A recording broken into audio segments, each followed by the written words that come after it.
So you know how I always start my talks. You can just stand up. I know you just got settled in, but this will be worth it. So please stand up. Okay. So close your eyes. All right, let's just take some big, deep breaths. Okay, so big inhale.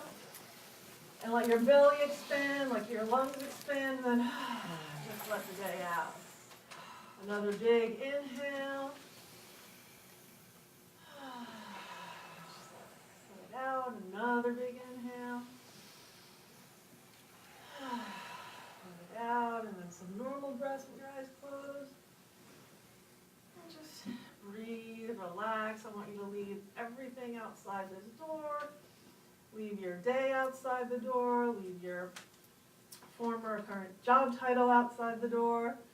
Leave your title as a husband, mother, wife, husband, girlfriend, friend, daughter, sister, brother outside the door. Okay? And just keep taking some breaths. I want you to feel the ground, your feet with your feet. Maybe relax your shoulders and just kind of get centered in your body. Another breath or two. When you're ready, you can slowly open your eyes and have a seat. So much better, right? So if you remember nothing else from my talk tonight, I want you to remember to breathe, okay? Because that did not take a lot of time, did not take a lot of energy, didn't cost you anything. And did you feel better? Did you notice the difference before and after? So we gotta remember to do that, right? Especially when we're running around, crazy city, crazy life. I see most of you are in job search mode, so you know there's a certain kind of pressure, certain kind of anxiety that goes with that. You gotta remember to breathe. Okay? And so I always like to talk about also in the mornings when you get up. The first thing that you should do, one of the first things that you should do, breathe. So, I would bend to help you pick that up, but my back like that's a little weird, so I'm not going to do that. So in the mornings, it's a great time. You can take 5 minutes, 10 minutes, 15 minutes. Sit with yourself, drink a cup of tea, drink a cup of coffee. Maybe you have a mantra or a prayer, or affirmations, or you just want to listen to nice music. Just connect with yourself. Get centered. You want to be in control of your day. Right? So just breathe, get connected, sets a nice foundation for the day.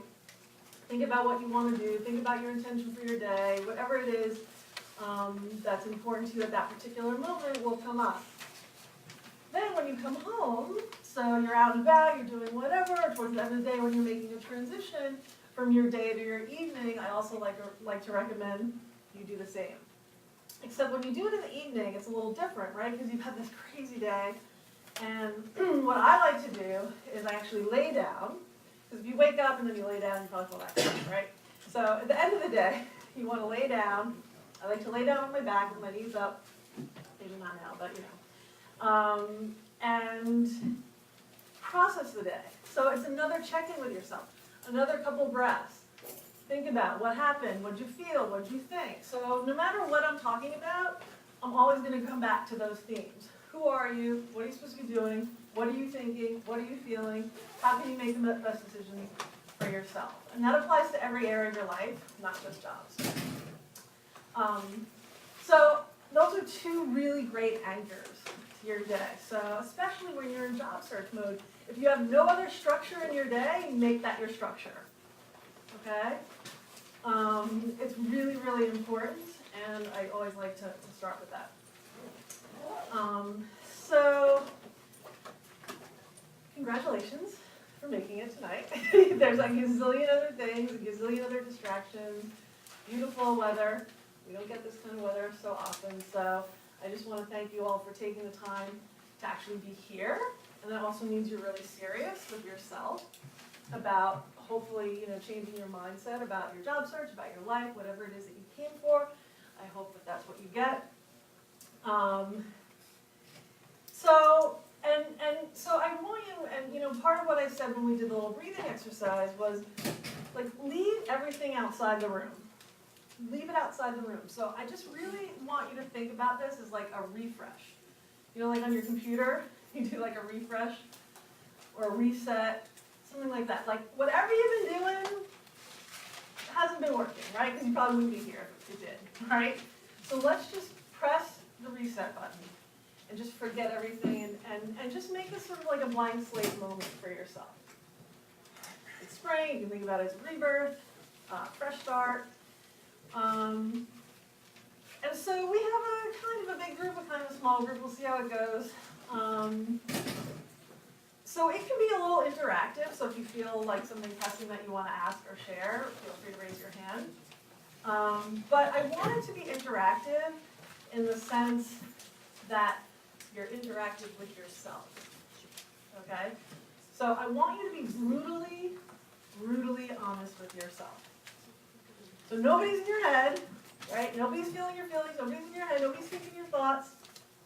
Be honest with yourself. So as we talk about things, see like, ooh, that hit me in a certain way, or oh yeah, I've been sort of ignoring that, or whatever comes up for you, just be honest about it, because this is your opportunity to shift your perspective, right? To what something, my specialty as a coach, so I've been a career coach for, it'll be 12 years in August. Career coach, like, I call myself a holistic career coach because I'm really looking at everything. So, and also executive coach as well for people who are working, I can help them as well.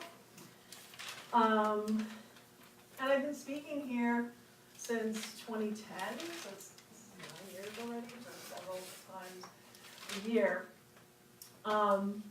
But, all of my talks are always going to have the same theme about being the most authentic you, figuring out who you are, what you're supposed to be doing, and making decisions that are best for you. And so I have all different ways to talk about that and all different ways to sort of stimulate and inspire you and motivate you to do that. So there's no easy answer or bullet, with a silver bullet, so I'm not going to promise you're going to get a job tomorrow after you walk out of here.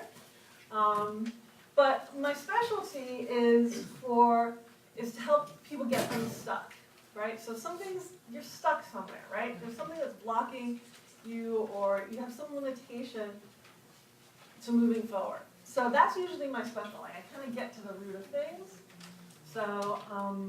So let yourself be open to maybe getting that aha, like what you're really stuck about.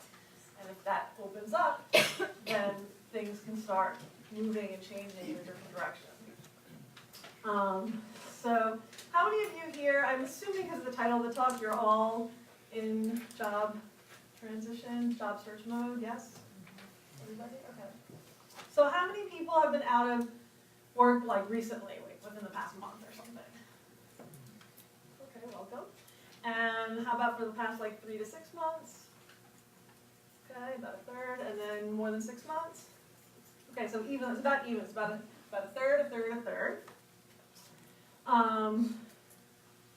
So this is a little bit self-reflection, it's a little bit kick in the butt, it's a little bit, pep talk, and I'll give you some practical steps, although they're sort of unique practical steps, because as you know, the library has many courses on how to do your LinkedIn profile, and how do you do your resume, and all sorts of nuts and bolts kind of job search things. But what I would like to offer you is something a little different, making you think a little bit differently about your whole career trajectory in general, and give you some sort of unique techniques, and also, and just, you'll see. Those of you who've seen me talk before, they're laughing, they know, I'm a little different than all the other people. So, okay. So we'll talk about sort of what type of job you're looking for, how to find it, what that is, because this is a reset, remember? So we had to go to basics. Then we'll talk about how to figure out, how to figure it out if you don't know, then some practical steps to manifest it, and then dealing with a day-to-day reality, and if we have time for Q&A after. So, in case you haven't noticed, In fact, about half an hour ago, we're in a little bit of a crazy time in our country. Right? So, the first sort of macro highlight that I just want to sort of bring to your attention is that we're in a time of extraordinary change. A little bit of chaos, right? And it's really on a huge level. So from microcosm to macrocosm, things are changing, right? Structures are changing. The old ways are not cutting it anymore. Everyone has got to deal with change. No one is exempt. So you guys are exactly where you are right now, but guess what? Everybody's dealing with change in some way, shape, or form in their life. If it's not their job, it might be family, it might be health, it might be something else. Clearly our country is dealing with some stuff. So the world is dealing with stuff. So, just know that this is just kind of an interesting, crazy time. And what I always like to talk about is finding the security in yourself, because it just really is not existing outside of yourself. Really never, but certainly more than it used to be. You can't really rely on too much of anything of any kind of traditional structure. So I'd like you to think about how do you strengthen yourself internally so that you can navigate all of these changes and be prepared for what's to come, and how to also take advantage and make use of the opportunities that come, because you know yourself, you're securing yourself, and you're at the right place at your right time because you've taken the time to do the work on yourself, to know yourself, and to be as enthusiastic and knowledgeable about who you are, what you're supposed to be doing, and what your strengths, your weaknesses, your passions, talents, all of that. So we'll talk a little bit more about that in a minute. So the whole point of that is, like, instead of fighting the change, right, instead of resisting the change, to accept and embrace the change. And sometimes that alone, because if you're just so angry that you have to change, that's a block. So if you just kind of accept, okay, this is my turn for change, and just accept it, right? You're going to feel a lot better. You're going to feel a lot stressed. Heart pressure is going to, your blood pressure is going to go down. So let's sort of start from the beginning, right? Let's go back to basics. Oh, actually, before we even do that, well, this is kind of part of the same thing. Talking about being brutally honest with yourself. So how many of you, if you're really honest with yourself, didn't want to be at the job that you're at, that you got fired from or laid off from? Raise your hand. Raise your hands. So about 3/4 of the room is raising their hands. So this is what happens, all right? So most people, because we're humans, this is a human thing, right? We're in a situation, we hate it, we're miserable. There's things that are toxic about the workplace, there's a terrible commute, you're bored to death, your boss is abusive, like whatever, right? There's lots of different situations that make a situation less than ideal, that you tolerate. But what do you do about it? You're too lazy, you're too comfortable, too afraid to make any changes. Well, you kind of knew, like if you're really honest with yourself, you kind of knew you needed to make some change. But we're humans. And so guess what happens? So when we don't make the change, eventually the universe is going to make the change for you. Okay? So again, take responsibility for the situation that you're in. Take responsibility for it. Because here's the thing, like if you take responsibility for it, that means you can take responsibility for getting yourself out of it. Right? So put the power back. I know the economy, I know right? We can blame it on lots of different things, but 3/4 of you raised your hand and said you didn't want to be in that job anyway. So thank you. Thank you, universe. Okay, so this is an opportunity. This is an opportunity. This is a blessing. I do a talk called Pink Slips, how you losing your job is a good thing. This is an opportunity to make the changes that you know you've needed to make all along. Changes that you needed to make all along. So now, even if you are in a job that you love, there's probably other things that were going on in your life, or there's other opportunities that are better for you, that it's okay, like that needs to change. And you wouldn't have made the change on your own. So again, to just be, really honest with yourself about this and find a place of gratitude. You're all looking at me like crazy. No, gratitude. Thank you. Now I have this opportunity to get myself and my life aligned in a way that is much more in harmony with who I am, that is much more fulfilling, that I can, manage my time and energy in a way that's more productive and that means something, and that has a little bit more meaning, a little bit more purpose. So, what I do another talk called Who Are You? What are you supposed to be doing with your life? And, I always want to remind people that your time and your energy is your most precious resource. Your time and your energy is your most precious resource. We just happen to spend most of our time and energy working. So that's kind of a big deal. So what your work is, what your career is, what the job is that you do on a day-to-day basis, at least 40 hours a week, usually more, plus commute time, it's a lot of time in it. So you want to make sure that whatever you're doing makes sense to you on some level. So it might not be your dream job, but it's a job that gives you a schedule and a salary to allow you to do the thing that you do love, right? I like to use my mountain biking example because I don't know anyone that makes a living necessarily mountain biking. Maybe there is. But let's say that's the thing that gives you the most, you just feel the most alive, right? That just gives you the most joy. Don't get a job that has you working 80 hours a week and every other weekend so that you can never go mountain biking, right? I have a lot of people that come to me and they're working, but they're kind of not happy and they're just feeling bored or stuck, and they come to me and they think that what they need is a job change. And a lot of times, sometimes it is, but honestly, a lot of times I'm like, no, you've got a really good situation there.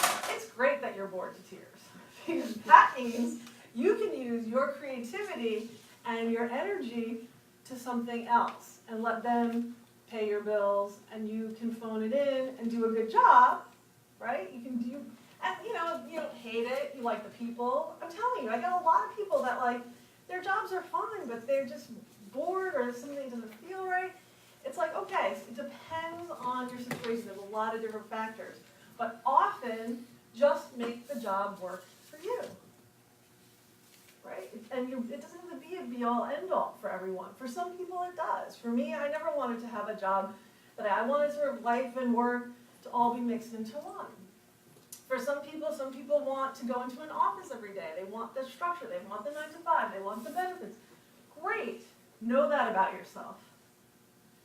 Other people, they can be freelance. They're okay with not knowing where the next paycheck's going to be. They like having projects. They don't want to get bored. They're okay with, hustling. Know that about yourself. Right? Maybe, if you're an entrepreneur, that's a whole other animal. Know that about yourself. People think, you've got all the time. If you have your own business, you can make your own schedule. Well, yeah, you're generally working most of the time if you have your own business. But the thing is, at least you've chosen to do that thing. Hopefully it's something that you love. Because guess what? If you don't love what you're doing for your business, it's not going to work. Because there's just too much sweat, tears, risk to go into it. So, don't try to find some get-rich-quick scheme and think, this is going to be my business. Like, if you don't have any connection to it, don't do it. And the same thing with just getting a job. Now, I know it's hard. I know this is like a very touchy thing to say because if you're in transition, if you've been out, we live in New York, I get it.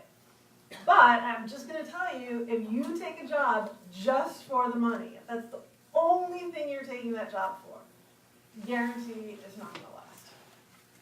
You need to find some other point of connection. Are you using a skill that you have? Are you using your skills? Are you learning or developing a skill? Are you getting an insight or exposure to different kind of industry? or experience or types of people? Is it a schedule or a lifestyle that really works for you, that really supports you doing something else? Always make sure that there's something else besides just the money, because it's not going to last. So, and also I find what happens if you're thinking about changing careers and you sort of are like ready to do it, universe generally comes in and like dangles a carrot over here with like a lot of money saying, well, you can do the thing that you were doing before that you hated so much, but we're going to pay you like 50% more. Always a test, so just FYI. So anyway, so sort of going back to the basics, look, if you were in sales, first of all, think about how you got to where you were in your last position or your career in general, okay? So, you know, I had a client ages ago, and she was an attorney, and she worked for a very, you know, well-respected law firm. I was really happy. I said, well, how did you become a lawyer? Well, the guy that I went to college with, he wanted to be a lawyer, and I wanted to be in all the classes with him. So clearly, you know, she was smart, right? Because she couldn't have done all that, and, you know, but that wasn't her passion, right? She just wanted to be. Now, luckily, her husband, they did get married, yes, and he really wanted to be a lawyer, so that's great. You know, so how did you even get where you are? Like, how did you end up there? And did you like it? So, like, you know, if you were in sales, just because somehow you fell into sales, but you really secretly kind of hate people, not such a good place for you, okay? Or, you know, if you're chatty Cathy, but all your jobs have been like by yourself doing data entry, you know, not being social, like that's also a problem. So make sure, you know yourself and you know what fits for you. And make sure that you're not going from the frying pan to the fire. 9 times out of 10, this is an opportunity to really make a course correction. And if it's not the opportunity to make a course correction, doing all this reevaluation is really healthy because guess what? If you come back to the conclusion that the thing that you were doing is what you really want to do, that's awesome, right? Because then that renews your enthusiasm for it, that renews your confidence, and that makes you a much better candidate going forward. You can really articulate what you do, why you do it, how you're good at it, etc. Yes, wildly? Yeah, okay. So, yeah, so don't go for the frying pan to the fire, blah, blah, blah. Yeah, and also,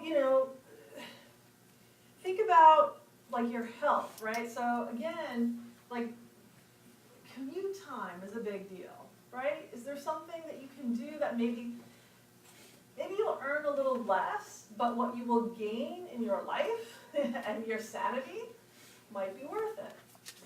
So try to be realistic also about what you really need and check your ego at the door.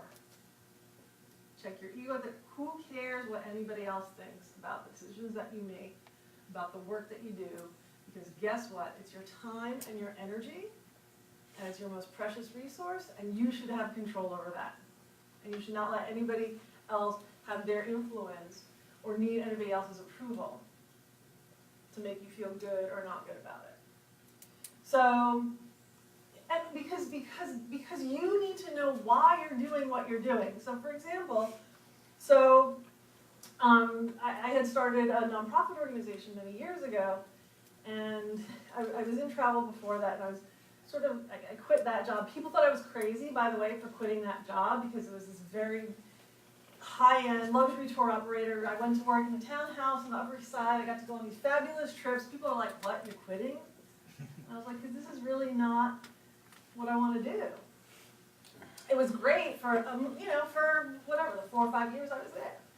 But I was like, nah, this is just not cutting it for me. So I knew that I wanted to start a nonprofit, and I knew that in order to create this whole thing, I needed to be articulate, I needed to be assertive, things that I was not. So I am an introvert. I know I'm standing in front of a room of people here, and this is what I do kind of for a living, so it's kind of crazy to me. But I used to be shy, I used to be much more introverted, I used to be a lot less articulate, and so in order to do those things, I was like, I need to do some telemarketing, some sales, something, right, to build up those skills. So from the outside, I was an international relations major. Heads up to my friend Carrie Ann. We went to college together. I was working, I did 2 part-time jobs. I was doing cold calling for a printer, and I was doing telemarketing for doctors' offices to get them on focus groups. That's not anything that I studied or wanted to do with my life, but I knew why I was doing them. I knew why I was doing them. And then eventually, the sales appointment job turned, he's like, yeah, you should go on the appointments. I was like, go on, like in person? Like talk to people in person? Yeah. Again, so that got me to interact with different kinds of people, and P.S. everybody needs printing, so I got to see all sorts of workplaces, right? I became a career coach. So it was very interesting, and so the same thing, and then I ended up working for sort of a different company, a printing and promotional item company, which was a better fit because I was also teaching for NYU at the time, and I needed flexibility in my schedule. So I was teaching at NYU, and I was kind of working for myself, and on this flexible schedule, selling promotional items. For a while, I did that, and again, I'd go to parties. Oh, what do you do? Well, I sell promotional items, which had nothing to do with who I am or what my identity is, right? I knew why I was there. It worked for me until it didn't work. Until it became just a job, until it became just something that I was making money at. And I was like, no, I really need to leave and give myself the opportunity to really start this nonprofit that I wanted to start. So, so my point is that, like, don't worry about what it looks like on the outside. If you know what you're doing and why you're doing it, cool. That's it. I'm going to do a little plug here, by the way, for my book that will come out eventually. You'll see it's called The Smoothie Principle. And there was another job. While I was doing my nonprofit, I realized I was working by myself, all the time, didn't have a lot of money. I was like, you know what? I really need more social interaction. This is not cool. But, what do you need to do for social interaction? You kind of need money, right? To go out for a drink in New York, it's at least $20, right? Or more now, right? So I thought, I should get a part-time job. Didn't know what the part-time job should be. Make a very long story short, you'll have to read the book. I ended up working at an upscale health club making smoothies. Mind you, this is after I was not like a college kid. I was like in my 30s, early 30s. And I literally cried the day I left that job a year and a half later, because it was exactly what I needed. I needed social interaction, I needed a flexible schedule, it was a beautiful environment, I had great people to work for, and they fed me, and I could use the gym, right?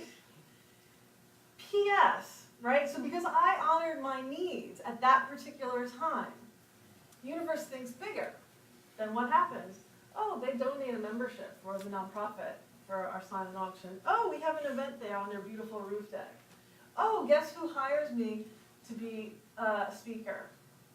My first corporate speaking gig. Oh, who's my first coaching client? From there.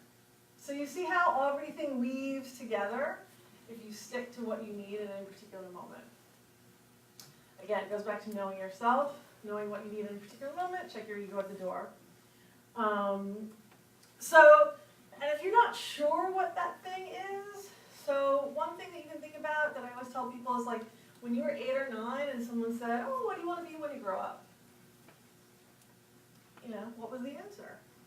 I was a teacher or travel agent, and I ended up actually being a teacher. My first job out of college, I taught junior high and high school Spanish, then I ended up teaching at NYU, and right now I'm standing in front of a room of people kind of trying to impart some knowledge or something to you, right?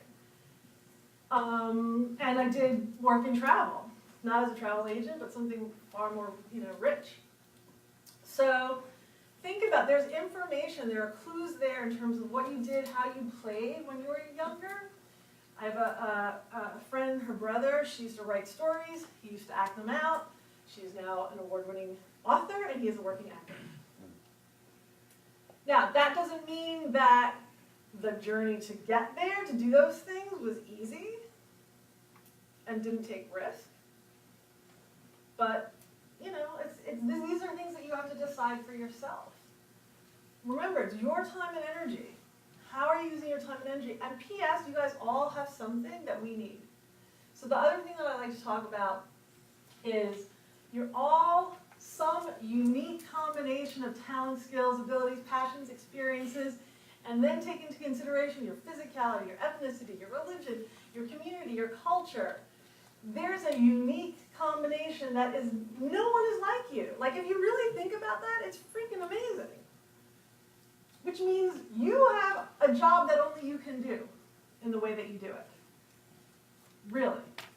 So my whole sort of philosophy is like, we're all here to do a job. So really, your only job is to figure out what that job is, right?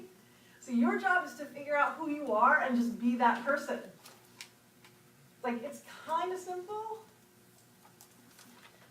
And, think about, and I talk about this in my other talk, like, if everyone just did that, right, if everyone figured out who they are, what they're supposed to be doing, think about how much more pleasant your subway ride would be.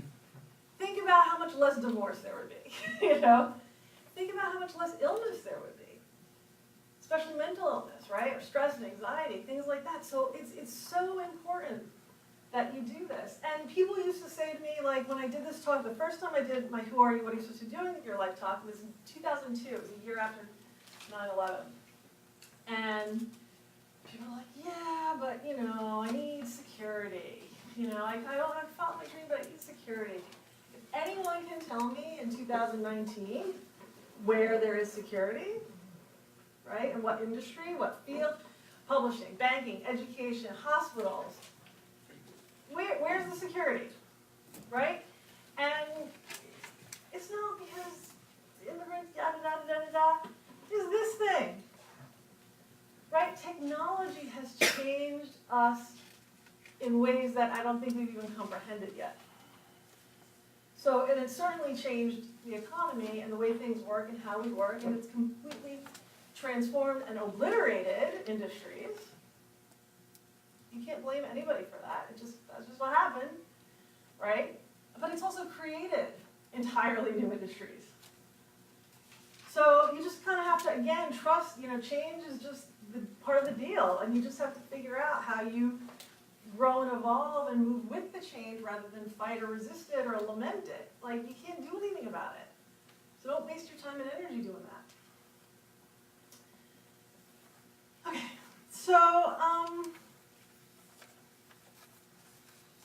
any questions before I keep going? I can sort of go off a little bit.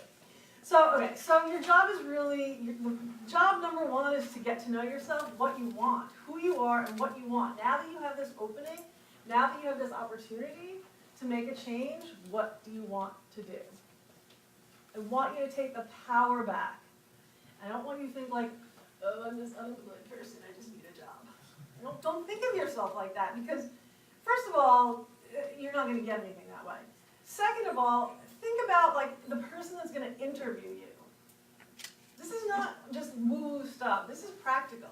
Because if you figure out this stuff, who you are, what you're supposed to be doing, why you want to do it, you're going to present much better in an interview or when you're networking and you are trying to tell people what you want or what you need or what you're looking for.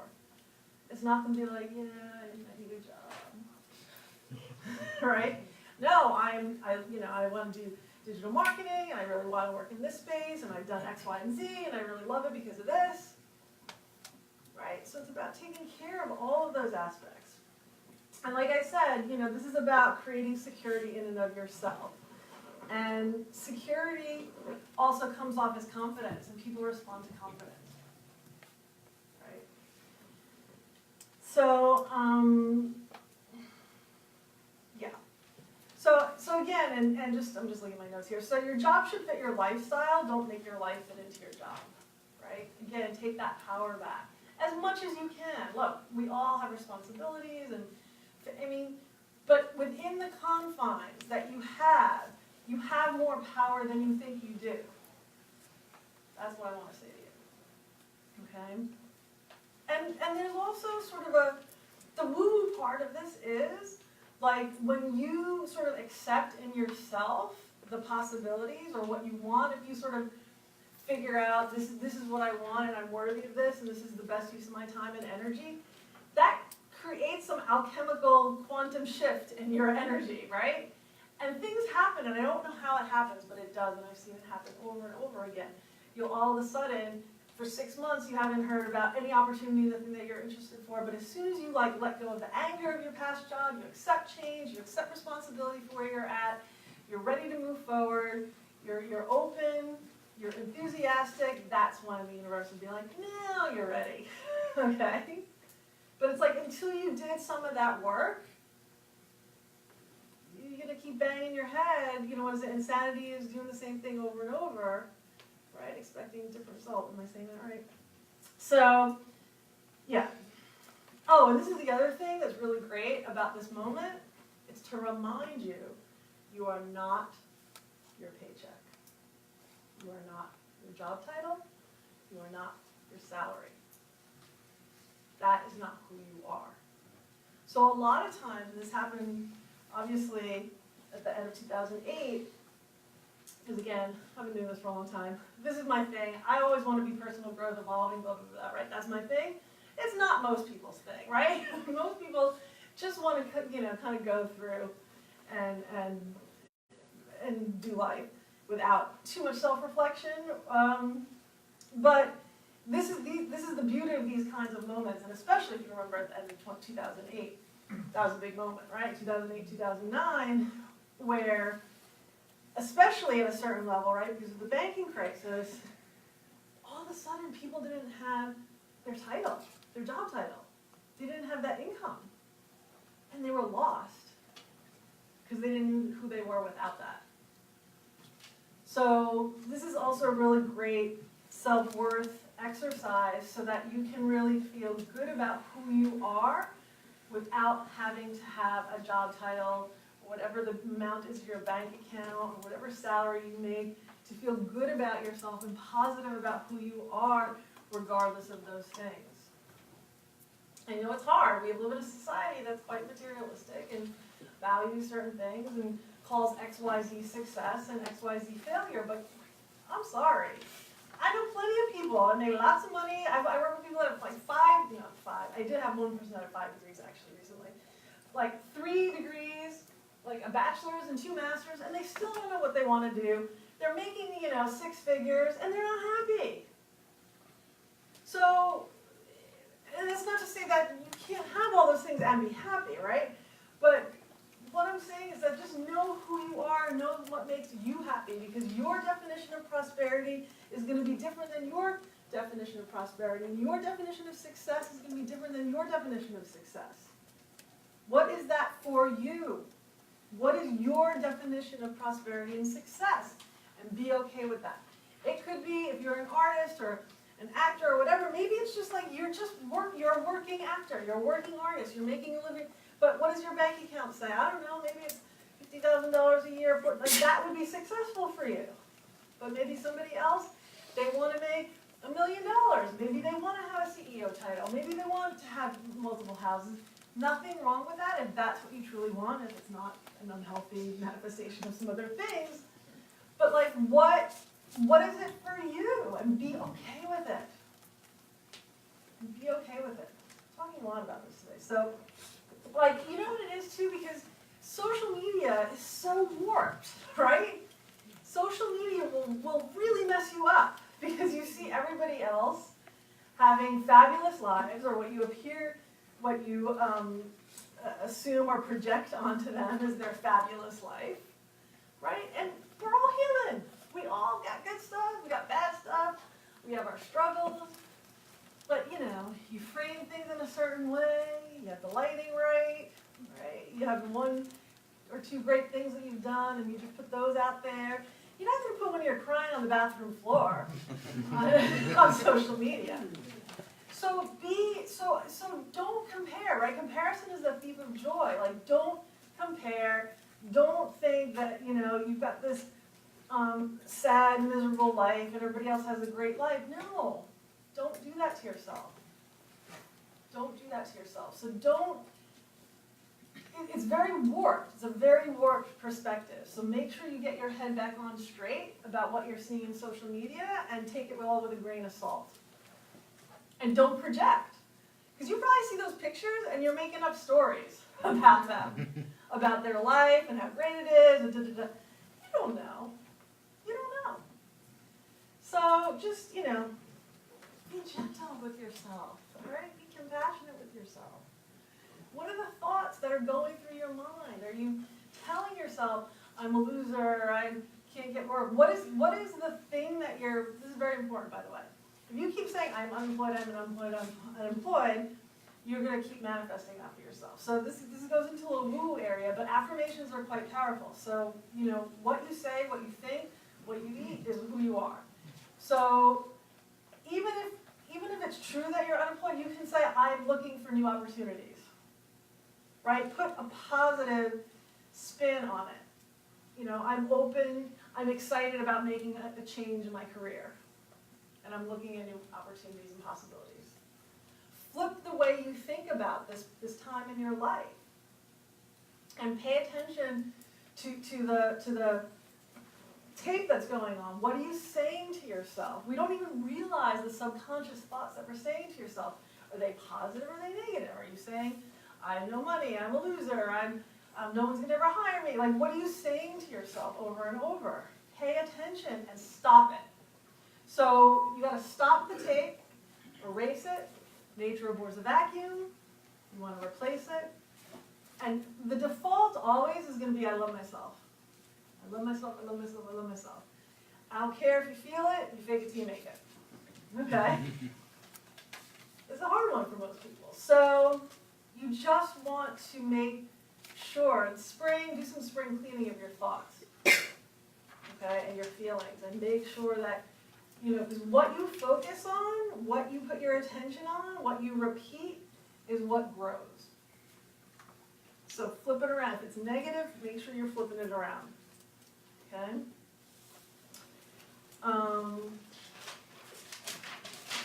on fire. Okay.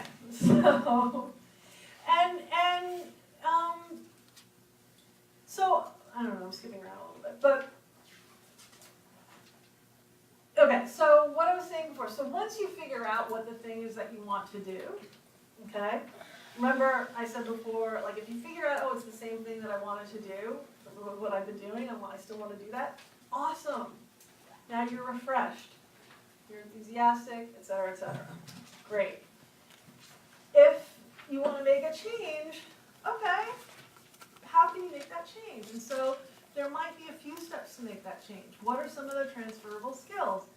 I know it's not the easiest thing in the world to do, but you gotta try. You gotta be confident and positive about the opportunities and be confident in yourself and how you want to make that change and why you want to make it. And you just need, I just saw someone say, I think Chelsea Handler was saying this the other day, you just need one person to say yes, right? So you can get 100 no's, but you just need one person to say yes and give you a chance. So, and we can talk a little bit about ways how to make that transition. And yeah, and if you want to do something totally different, so here's the thing, I want everybody to do this. I want you to close your eyes. I do this sometimes. Take a deep breath. Pretend I'm a genie, okay? I'm a genie, and I have magical powers. You don't need money, and you can do anything you want with your time and your energy. What are you doing? And keep your eyes closed. What are you doing? I want the crazy fantasy version. I want you to write it down. I'm a genie. You can do anything you want with your time and your energy. Anything. Fantasy crazy version. Write it down. And when you're ready, you can open your eyes. Anybody like to share? Oh, don't be shy. All right, well, I'll give you time to warm up. Yeah. Totally changing careers, interested in the travel business. Not really sure exactly what, but you mentioned that, and that's my dream, because I love to travel and contemplate anyone's vacation and parlay what I've done and love to do from my social life to something more than that. And is what this gentleman, what's your name? Andy. Andy. Does anybody think that sounds crazy? Did he tell me he wanted to be like a rock star on Mars? Or a brain surgeon? Most people, I bet you 90%, 95% of the time, when I ask them that question, that's the truth. That's the truth. It's really what you want, but you've never allowed yourself to kind of go there. So again, there's information in that answer that, okay, maybe not tomorrow. Maybe you're not going to build an empire doing that because, again, travel is one of the things that has been affected by this. But you could have a niche, right? You could create something. What were you doing before? 30 years running a corporate health and fitness program for NBC. So, and have you ever thought about this idea before and what stopped you from doing it? More so feedback from friends, because anyone have it, people ask me, well, you've been here, have you been there, what should I do, where should I go? Or I tell people, you're going here, this is what you should do, this is where you should go. And why haven't you created your business idea around this yet? I just think because a lot of times, so because of what you just said, technology, travel agents are passe, I'm not really sure what niche or how to go about it. But how many times have people asked you for your advice and your opinion? Fairly often, or I just give it to them, which they appreciate. But there's something there, right? And Oh, yeah. there's something, and certainly at your level, I'm assuming you know lots of different people and lots of different scenarios. You know how to run a business or a structure or a business within a corporate structure.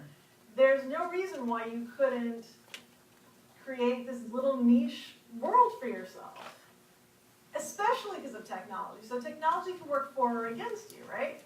So in that situation, anybody can create a website and start social media, and you already have contacts and people you start small.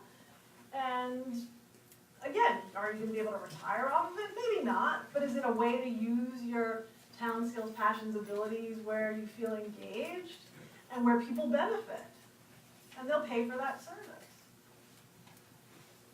So, and don't listen to anybody else, because remember, only you know yourself, and only you know what you're capable of and what your risk tolerance is and how much energy you have to devote to something. So just because someone says, oh, I don't know, blah, blah, blah, and they're all poo-pooing it, well, yeah, maybe for them it's a stupid idea, but not for you. So think about, that change. I just had a client the other day, and she's living in Santa Fe. She works for this art gallery, but she really loves dogs. She wants to travel. She did the Peace Corps, yada, yada, yada. I did the genie exercise with her, and she said, well, yeah, I want to work for dogs. I said, well, where are you? She's like, Santa Fe. I'm like, that's the genie fantasy crazy version? So that's your answer. So is it something that exists? Maybe not. In her case, she was studying like acupressure for dogs and like some things that I hadn't heard of, and I was like, that's kind of cool. Now she works for some shishi gallery in Santa Fe, like as an art, dealing with art, rich people that have money that buy art, right? And she takes care of their dogs. And well, hello. Now maybe this is a business that I don't know what to call her or what it is or what it exists, but it's something that maybe you're going to create. So this is the other thing. Once you figure out who you are and what you want, and there's that combination, quite often, a lot of times, maybe it's something that doesn't even exist, that you're the one that's going to create it. And, or, again, because of this, things are changing like a mile a minute. So when I had an intern, my intern worked for me at my nonprofit. She graduated in 2005. And so this was 2008. They're like, what's this blog thing? Facebook? What is this? I don't know. Here, you figure it out. And she set everything up for me. And eventually, and I said to her, I said, someday someone's going to pay you for this. And she said, and so literally, I think a year or two later, she got a job as SEO manager of this website. And I'm like, that job didn't even exist when you graduated college. So how would you even know that that's what you were going to do? Job didn't even, what is that? Nobody knew what SEO optimization was in 2005. What was, you know what I'm saying? So, then she ended up working for American Express doing social media. That job didn't exist when she was in college. So there are whole new industries and companies that don't exist today that will exist tomorrow, 5 years from now. The Muse, you guys know the Muse? There's a website called The Muse. I've been coaching for 11 years. About 5 years ago, I wrote for them. There's some articles over here. And then, so I had a little bit of a relationship with them, and then all of a sudden they started offering coaching services. So guess who was in the first 40 cohort of coaches and opened their event on their 3-panel event that they launched in 2015. 2015. I started coaching in 2007. That company didn't even exist when I started coaching. I think they started in like 2012 or something, 2011. Didn't exist. And now that has become a big part of the work that I do, is coaching for them. So you just don't know. Just stick with what you're supposed to be doing. Okay. I don't know. There's networking. So networking, like I hate the word networking. You can network here. There's people. People are, talk to them. That's networking. Have a chit chat. Well, ask them a question. You never know. You can, network anywhere. On the soccer field, well, this isn't really soccer mom territory, but no matter where you are, have a chit chat with someone. And just show up. So we're in New York City, conferences, panels, association events. Get out, mingle, mix. This is also a really good way to, when there's a panel, you go up to them afterwards. This is a great way to introduce yourself, and that's when you link in with them. And when you link in with them, you say, hi, I met you at so-and-so event, and I really appreciated your comment about X, Y, Z. I'd love to stay connected. Don't just freaking send a request, okay? Obviously, volunteering is a great way, but make sure your volunteering is strategic. So either you're going to do something that's like your passion, right? That's really your passion project, and you're just going to go because it fulfills you on some level.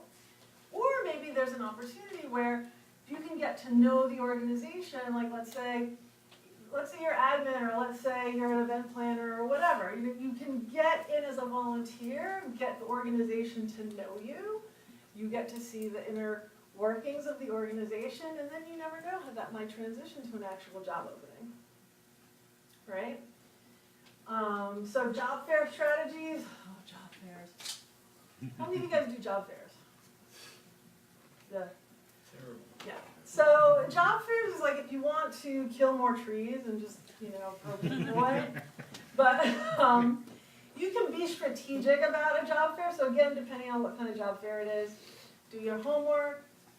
Does it make sense? Are there companies there that you're interested in? Why are you interested in them? How could you best work, fill whatever needs that they have?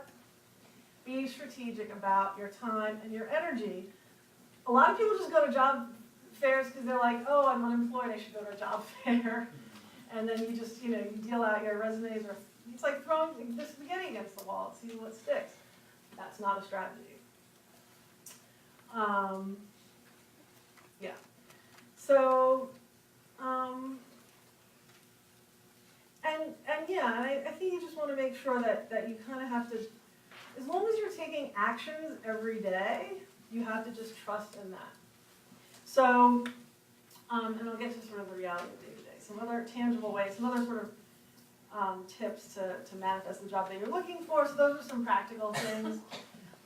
Some things that are a little bit more alternative, let's say. Well, this is not very alternative. Write your ideal job description.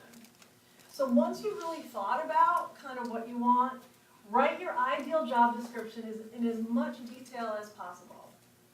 What's the title? If you know what the company is, if you're specific about the company, what are you doing? Like, what does your everyday look like? What does your commute look like? What are you wearing? What does the office look like? Like, the more specific that you can be, the better. And if it's not like a specific visual, at least get the essence of what it is. Get the vibe of it, right? Is it a casual workplace? Is it a small company? Is it a big company? Is it corporate? Just get the vibe of it. Are you interfacing with people all day? Are you working on numbers all day? Like, are you responsible for people? Are you researching? Like, what are you doing? Like, think about it in as much detail as possible. Right, and then, then you can do, and then once you have that in your mind, you can use the technique of visualization. And don't knock it, because this is what Olympic gold medalists do. So, like, you're going to visualize yourself in this situation. Again, with as much detail and clarity as possible. You can say affirmations. I am the vice president of marketing at XYZ company. Just kind of say it over and over again. You can go hang out in that area, and it sounds a little weird, but like go have lunch where those people have lunch. Go to the bars and the watering holes where those people hang out. Start dressing the way those people dress. Especially if you're making a change, right? Let's say if you were in banking and you want to be in fashion, well, stop dressing like a banker and start dressing like or vice versa, right? So act as if you're already that thing that you want to try to become. Okay. And then you can also actually take, by now you've probably all heard of vision boards, so you can actually take pictures, images, that are exactly the thing, or that represent the thing that you're looking for, and you make a vision board. And it's something that you put up in your apartment or your house, take a picture of it, carry it with you on your phone, so it reinforces the vision. And the universe loves something tangible, right? So there's one thing to visualize it in your mind, but then if you kind of have a picture that you're looking at every day, or the logo of the company, or whatever it is. So it's quite powerful. So just, again, think about it as like, you're creating, right? You're creating what it is that you want. I want you to know that you have more power than you think you do. Because you do. So, yeah. And again, think about it this way too. Like you don't, it's like, every time I talk to a lot of people and they're looking for stuff, it's like you're trying to fit yourself into the openings that are there, right? But instead of that, why don't you make the opening fit to you, right? So if you see something, and people say this all the time, and companies can have like a laundry list of things that they're looking for. No one's going to fill all those things, okay? But that's their wish list. Right? So don't ever be discouraged about not applying to something because you don't have every single one of those requirements. So I want you to just, if you have most of them, and if you feel very strongly like, yeah, this feels right, what the heck? Just go for it. And if you have the opportunity to have a cover letter, you're going to explain why. You might not have XYZ, but here's why you think you would be great. Here's why, how you can help them. Here's what you connect with. Here's why I love that product or service, and this is what I want to contribute to making it even better. So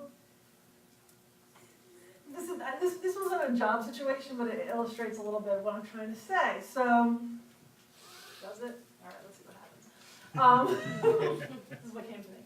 So I do a talk called Authentic Branding, letting the real you shine in any situation, which I will probably be doing here in June. But anyway, the reason why I had that talk even exists was because I'm actually a coach for New York Women in Communications, and this was years ago. They do these night of coaches, these roundtables. Now this is New York Women in Communications. These are professional women in communications industry. They asked me to do the branding table. So I'm thinking to myself, well, they have a whole organization of women who are corporate, like that work in branding. I'm a career and life coach, and I branded my nonprofit, so I wasn't clueless. I could have faked it, right? I could have faked it, but instead I was like, let me turn this situation to what really fits me. And I said, well, how about if I do authentic branding, letting the real you shine in any situation? They're like, great. So that's how that talk was born, and it was really popular session, and people loved it. But you see, it's like, make the situation fit to you. Now I know that's maybe doesn't totally translate in a job situation, but just, I don't know, let that simmer in there some way, because maybe it can. Maybe someone's looking for X, Y, Z, but you're like, yeah, but I also think you could use, RST, right? Is that right? And, have you ever thought about this? I mean, obviously this is easier to do with smaller companies, right? But this is also why you want to maintain as many relationships as possible in all sorts of fields and industries, because then you can actually talk to a human being, right? So also when you're sending out resumes into the black hole of HR, you want to, again, use LinkedIn, use whatever connection you have to see if there's any human point of contact. You can sort of have someone get to know you. So at least your resume can at least, be put on the front of the pile, and then you can speak for yourself. But the point is, make your own opportunities. That's my point. Make your own opportunities as much as possible. Okay. So,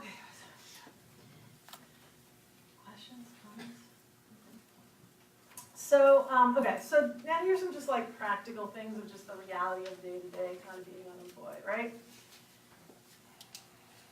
You can't spend 24 hours a day looking for a job, okay? It doesn't work that way.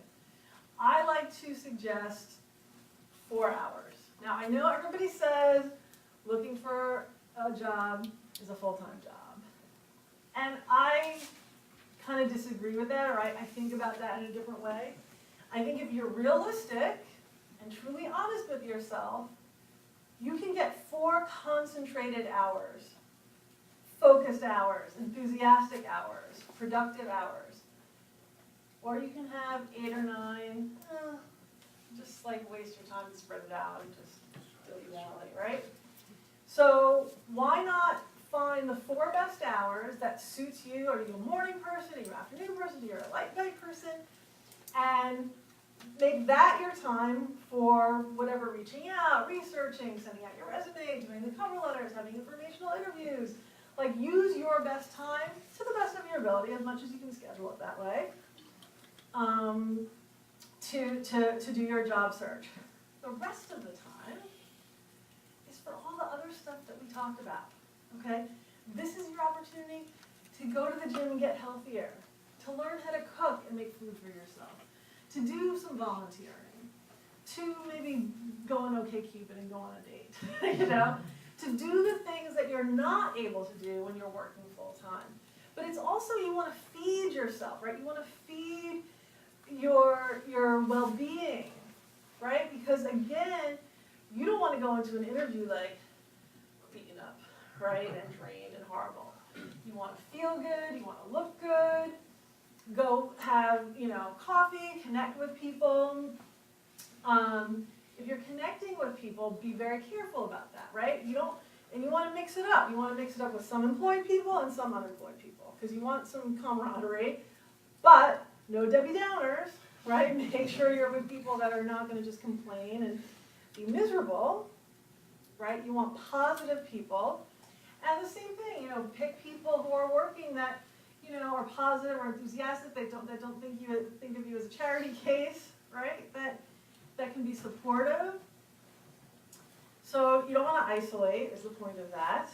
And also be careful, you don't want to go to the gym like every day and become obsessed and spend all your time doing that either, right? Balance in everything. So you want to, it's nice weather now, so you can go spend some time with yourself in the park. Like, this is your time. Remember, this is your opportunity for growth and change, transformation.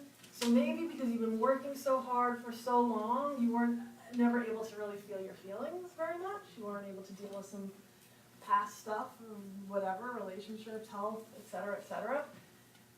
This is your time. You got some time now. Time is what you have, remember, okay? Time is what you have. So, do whatever you can to do some self-healing, self-awareness, I always like to recommend a book called You Can Heal Your Life by Louise Hay. I don't know if you guys know that book. It's a classic self-help book. The Artist's Way is great if you want a little more structure by Julia Cameron. You can go have your artist dates. It's a way to get to know yourself because a lot of people come to me and they're like, I don't even know what I'm passionate about. So this is your opportunity to date yourself. Okay? This is about spending quality time with yourself and doing things that feed and nourish you and that are good for you. If you need to take a class, learn a new skill, library is great. Has wonderful resources for you to brush up on things, won't cost you anything. So use your time wisely. And you don't need to sit in front of that computer for 8 hours a day. And that's not a job search. It's just not. And here's also where you have to be careful. If you live with people or if you have a dependent or things like that, they have their idea what your job search should be, right? And they're going to harass you about it. If you're not looking like you're doing something 24/7, that's going to be a problem, right? But you have to figure out a way to manage that. Because again, they maybe have never been in the situation, or maybe they're jealous, right? They kind of wish that they had their time. They're stuck at work, overtime, and you've got this time. And obviously there's pressure of financial pressures and things like that, but again, you know you. What's best for you? How are you using your time and energy that's going to be the best, maximizing your own energy, skills, all of the things that we talked about. And I never advocate lying, but you could just, omit things. Like they don't have to know everything. And, look, blame it on me. So I came to the library, and the professional career coach said, that it's okay that I'm on the computer 4 hours a day looking for a job. But do you see how that will help you? Do you see, it's like, you got to plant the seeds, and then you got to give them some time to sprout. It doesn't happen overnight, right? You got to fertilize it, you got some water, you got sunshine, and then eventually something's going to sprout. It's a process. Things take time. This is my whole thing. The caterpillar doesn't become a butterfly overnight. Okay, there's a process. There's a process. The caterpillar's a caterpillar, and it's like something in it somehow is like, I'm going to stop and take this cocoon thing, right? Makes the cocoon thing, and then it doesn't just become a butterfly. The caterpillar completely disintegrates into goop. It can't be easy being goop. You don't know what's going on. You're goop. And then there's a process that happens that then creates the different cell structure to make it a butterfly. But it's not just this butterfly flapping around. It's the butterfly now squished into this cocoon. And it's got to saw itself out of the top of the cocoon. And then it's got to climb up. And then it's going to go out. But you see all the different steps and processes to that. It doesn't happen overnight. And because we've got, all these doodads, we think things happen like this. And they don't. It's a process. So that's why I love also being in nature, because nature just is. Right? Nature just is. The acorn doesn't become the oak tree overnight. So think about all the different processes and steps and time that has to happen. So I'm not saying it's going to take you as long to be an oak tree, acorns to an oak tree to get your job. But what I'm saying is that to have a little bit of patience with the process because you're trying to get it right. Right? You're not just going from one thing to the next, right? Because guess what? If you just do that, you're going to come back and you're going to have to see me 6 months from now, a year from now, 3 years from now, and you're going to be right back at the same place. So you might as well do this work now. Because you're going to have to do it at some point, I'm telling you. So you might as well do it now. Get yourself on track. Any questions? Yes, I would just like to say, Kristina, I really like this content. I find it to be empowering. I'm a big fan of this kind of stuff. It reminds me of 2 books I just read. Body of Work by Pamela Slim. I don't know if you read that one. And Pivot by Jenny Blake. Both very, very good kind of self-diagnosis based books. And I think with a lot of this, if people just look at their situations in a different way, like Yes, on a quest for self-improvement, yes, creating the life they want versus looking for a job, exactly. they'll find more fulfillment. And Exactly. I've been on that quest myself for a long time. I'm a lawyer. I've been self-employed for 10 years, 11 years. And I'm not really fulfilled, so I'm constantly looking for my next pivot. And it's something similar to what you're doing. It's serving dissatisfied lawyers in kind of a career counseling setting. Oh, I love that. Yeah. I love that. Called the Lawyer Reinvention Project. There you go. There you go. I know most lawyers I know do not want to be lawyers. And the ones that do, I'm so happy for them. Like the ones that love, I'm like, awesome, you know. But a lot don't, because why did you become a lawyer in the first place? Because, oh, mom and dad, you want to be a doctor or a lawyer, it's a respectable profession, yada, yada, yada. But does it make sense for you? You know? Yes? Along that same vein of discussion, I saw on the CBS Sunday morning program, I don't know if any of you saw it last Sunday, I think it was called The Money Issue. And it was discussion about people in different walks of life around finance. And the first story was about a person who realized that he had taken a job, he happened to be a lawyer, and he had taken a job, and he quit the next day. Because he walked into the job and said, no, I think I made a mistake, this is not for me. And he ended up becoming a journalist, because that was a childhood dream he had always had, but it took him years after going to law school and practicing law and joining different firms to realize, this is not really what I want. Yeah. And that happens all the time, but the courage that it takes to make that switch on your own, it requires some courage to do it because of all whatever societal pressures, spousal pressures, etc. But at the end of the day, like I said, you're the only one that's got to live in your body, right? And you've got some combination of gifts that we need. So that guy's probably going to be a great journalist, right? And also there's like no regrets, right? So he took that route and he learned whatever skills I'm sure are going to absolutely come into play as a journalist. So it's fine, right? We're all on a journey. And thank you for recommending those two books. I think I've heard of Pivot, but I don't know the other one. And I don't know if you were here right at the beginning, but my whole point is that this is an opportunity to make the changes that you've needed to make all along. And to get your life more aligned with something that you're more fulfilled, passionate about. And because when that happens, you become happier, you become more peaceful, your health gets better, the people around you are happier, right? Because think about it, happy wife, happy life, right? Happy person. We all have a sphere of influence. We all affect the people around us. We're contagious beings. So when we're happy, peaceful, fulfilled, and look, we all have stresses, nothing's perfect 100% of the time. But you get 80-20, that's pretty good. Okay, that should be our goal, 80-20.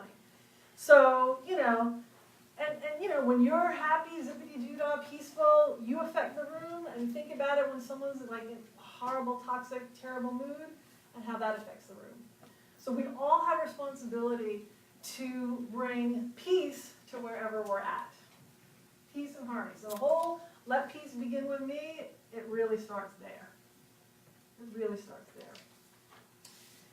So, just trying to get that. Okay, so let me just make sure you all my notes.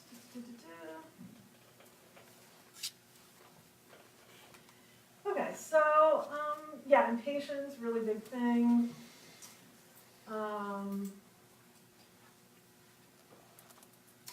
Yeah, and then also just make sure that you keep moving physically. So, like, you start to kind of get down on yourself, kind of like get in that kind of a mood, which is normal, by the way. But just, give yourself, like, put a timer on it. Put a timer on the mood. Let yourself feel sorry for yourself for 5 minutes or 10 minutes or whatever it is. And also really physically move your body. So go for a walk. Go for a walk. Get out of your environment. Shake it off. Okay? So don't get into a little pity party. Okay? Because again, remember, your energy, you're kind of are attracting, right? So you want to, again, magnify the good, because then the good will get the good, right? What you focus on grows. So, oh yeah, and then I should just give a plug for myself, which I always forget to do. So yeah, so if you're sort of not sure what you want to do, or you're not sure how you're stuck, like that's when someone like me can come in and sort of help you figure that out. Like I can listen to your whole story, and I play connect the dots, and I kind of see what's going on. I kind of see where you got stuck, what's holding you back, and also the direction that you need to be going in. So I'd be happy to do that with you. I've some information over here. I actually have a special going on for May. That's $185 for an hour, which is $40 less than it normally is. And then I have longer programs as well, and the information's over there. The group coaching, like I said, that's also a really interesting thing, because you get to hear other people's stories, and you get to, it's a way of support, and also feeling sort of not alone, and also feeling like you can maybe help someone too. So a lot of times, you know, it's anywhere from 2 to 6 or 8 people, depends on the week. But I always find that the people that come have something to offer each other, as well as me offering the coaching. So that's something to consider as well. I give homework on all my coaching, and the homework's very interesting. It's usually bizarre and fun. Yeah, and so what else? And so I have a couple articles here about things that I've written or people have written about me. Oh yeah, my book. So here's the thing too, is that you want to allow things to evolve organically. Now when I was growing up, when I was in college, there was no such thing as coaching. I didn't want to be a coach when I grew up. What the heck was that? And even when someone said, oh, you should be a coach, I was like, what? Like, because my perception of what that was 12 years ago or more was not a positive one. And so, but I organically realized that these were what my strengths are, and I'm actually quite good at. It's the thing that I'm most proud of. But, you know, I wrote a newsletter only because I was so angry about the New Year's messaging that was going on, and so I thought, well, I really need to tell people this is all like a lot of BS. And I also need a newsletter, so maybe I should just write this essay and send it out, which is what I did. Not thinking, I don't read books, I'm a little dyslexic, I'm not a wordsmith, I have terrible grammar, I'm not a good speaker. I mean, I defy a lot of different technical things about being a speaker and being a writer. But anyway, so I would write these essays every week, and I would get positive feedback from them. And so I'm like, okay, I guess I'll just keep doing this. So I disciplined myself, and I found my voice, and I found that I kind of enjoyed doing them. I went to an event once after a couple months, and I sat down, and the woman, you know, sitting next to me, we had to introduce each other, I said, oh, I'm Kristina. And she looked at me, she goes, Leonardi? And I was like, yeah. And she goes, I got your email. She goes, they really helped me. And I was like, oh, okay. Okay then. So this is something. I'm going to keep doing it. So I did it. I wrote an original essay for the first 2 years. And then I was like, you know what, I can rerun some of these. So 131 essays. The first 5 years were actually compiled in this book here, which you can purchase for $20 on Amazon. And it's also circulating in the New York Public Library. Did I ever think I would have a book in the New York Public Library? That's kind of crazy to me. Did I ever think I'd be standing up here talking to you about my ideas about work in life? No. But because I did it because I had something to say and I would get positive feedback, I was like, oh, I guess maybe this is something. I guess I should keep doing it. So that's the other thing that you should think about in terms of what you do. Sometimes it's like the thing that's completely natural, that's like breathing. So my coaching is like breathing for me. I just do it naturally. I can listen to people. I can connect to people. Like it's no effort. I mean, I've developed the talent also, but like it comes naturally. Standing in front of a room, not natural. Writing, not natural. But because I got the response, it's something that I developed. So my point is to think about the things that maybe are things that, you know, you're intrigued about, or because it's, in other words, what I had to say was more important than the traditional technique or what was required to deliver what I had to say. I'm kind of messing this a little bit up. Let's wait now. But anyway, so in conclusion, okay, how is losing your job a good thing? All right, number one, job loss gives you the opportunity to make a career or work-life balance change that you most likely have been in need of all along, but were too afraid, lazy, or apathetic to do anything about. What is the purpose of life and work for you? Remember, it's different from everyone. Self-examination is a good thing. Thank the person who got rid of you. Gratitude. Number two, it forces you to step out of your comfort zone, right? Now you gotta be in a different environment, different people, different muscles, right? This is a journey, it's a process, so be creative in what you're looking for, and also you're gonna have to be creative in how you make do with maybe some limited financial resources, right? It's, you know, there's different muscles, different creativity, like you'll learn how to cook finally maybe. You might meet new people, find new friends, groups, relationships, experiences that you wouldn't have before. Number three, it makes you stronger. So remember, any other time of adversity or challenge that you've been through, you've always come out on the other side because you're sitting here and it's made you stronger. So just remember that. Number four, recognize that there is risk in everything, right? There's no such thing as job security anymore. So, you know, if you want to try your own thing, great, because like, you might as well. Because you can go get another job and you can be laid off again through no reason of your own. The company goes bankrupt, they lose their big client, it has nothing to do with you. Okay, so 5, if you stay true to who you are, what you love, then automatically inherently reduces the chance of losing the jobs in any future. It's automatic layoff protection. Because if you're in the right place, doing the right thing, enthusiastic and passionately, if there are layoffs, they're going to do everything to try to keep you. Right? They're going to try to keep you, or they're going to remember, all those people are going to remember you. Wherever they go, they're going to remember you. And they're going to find you. Right? And number 6, passion is the source of your prosperity. So if you do what you love, the money will follow. Not always the easiest, quickest, or most direct path, but one that will ultimately bring you the most fulfillment.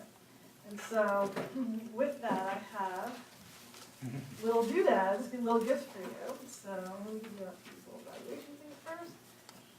So we covered a lot of things today, and so I want you to think about what is it that you really want to remember. What do you want to focus on? Like, because once you go out in the world, reality is going to hit you again, right? So what are the things that you really want to remember? And I like to give you like a little touchstone. Now I ran out of my pieces of money, those of you who've been here before, so I have little spheres as well. So just take one, whether you take the sphere or the thing. I like to let fate do this, and I go like this, right? And see whatever you want to pick out. The quantity does not matter, because you can get 5 million, you can get one $100 bill or a million $5 bills. Don't go by that. All right, so you can take that, and I'm happy to answer any questions you have before they officially kick us out. So we have about 5 or 10 minutes. I have a question. Yes. When you started writing essays, where did you post them? So I like you guys signed up to be on my mailing list. So I had a mailing list that I just sort of developed from the talks that I do, and then also from my nonprofit. Some of those people carried over. And so I just sent it out to those people. You sent it out to the list? Yeah, so because I needed a newsletter for my business as a coach, and I just used that as the content. You know, as well as announcing when I'm going to be, doing different talks or my group coaching, etc. But yeah. Other questions? Yes. Yeah, so now that I'm unemployed, I have a lot of ideas. I used to work in the fashion industry, but I'm also a poet and experimental filmmaker. But I also have ideas for apps and so many different things. And like in a day, I can think of like 3 ideas for apps. Designed for a motorcycle, an idea for a film. So like, what would you recommend for somebody that's kind of stuck by all these ideas and not knowing which one to pursue? Like, how do you What organize was the your answer thoughts? to your genie question? experimental filmmaker, spoken artist, but like, That's your answer. yeah. So do whatever can relate as closely to that as possible. But what I wanna do is almost like start an app for like video work related to poetry, kind of how you had music videos starting in the early 80s. I wanna kind of do that same thing with poetry, you know? That's cool. So that's a great idea. I mean, so what's preventing you from doing that? I guess like having a structure maybe, or like how would I approach it? Like sometimes just to get started is the hardest thing. So, well, if you need an outside person to give you permission to get started and to say, that's the thing, I'm giving it to you right now. So just focus on that, and maybe you can sort of dedicate, I don't know, like, you need to know how you work best, but maybe it's like 1 or 2 days a week just focused on that, or maybe 1 or 2 hours a day focused on that. And so if you just start there, like whether it's researching, writing the code, whatever it is, just start taking action in that direction and then see how it unfolds. Thank you. Yeah. Do you have any practical tips or strategies to address prolonged periods or gaps in trying to find, your ideal job or career that you're looking for? Are you looking for the same thing or something different? Similar but different. And do you have an explanation for the gap, or is it just you just have had a Just hard time? trying to find it's a hard time trying to find what I wanted, and there's been a gap, so. That's illegitimate, like I was exploring different avenues and I was trying to see what kind of pivot, let's use the word pivot, I wanted to make.